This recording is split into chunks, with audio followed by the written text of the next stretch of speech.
Because Waterville's on a 4-day week, we have the opportunity for one Friday a month to really bring in professional development to support our staff. 5 years ago or so, Tab Myers, who was the principal at the time but also superintendent, reached out for a professional development plan that she could do district-wide with her faculty and her administration. This started partly because we had the opportunity to go into the 4-day week to have these training days. And just the reality of Mrs. Myers and myself at the time looking at it and just wondering realistically, could we do a good job with a full day PD training?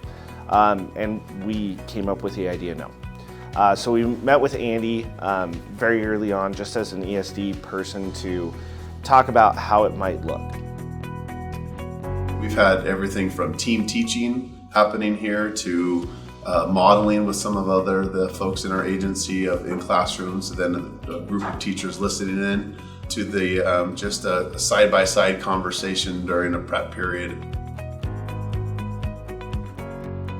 To get different people talking in front of your staff is really important. With this model and with trained professionals preparing, developing, implementing it, everybody is benefiting from that. It really lends itself to the idea of collective efficacy. Today we're here in Waterville and we are doing some on-site coaching with their teachers. The purpose of on-site coaching is that it's a lot more sustainable and meaningful, and it's for the same reasons that we ask our teachers to differentiate their lessons for their students.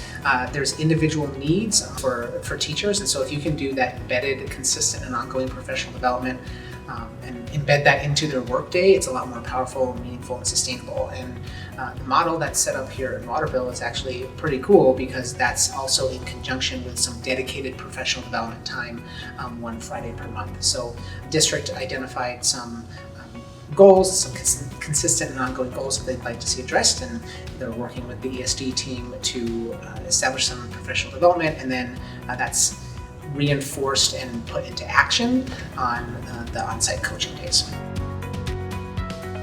They really do feel more like a part of our staff than I think that many people would expect. They're shockers, which is awesome because they come in, they have relationships with people just between the trainings, from going into classrooms, from helping support them, and it's tailored to what we're asking for by people who are very intelligent, and have the resources to be able to fill up an entire day and really support, our goal of improving student learning.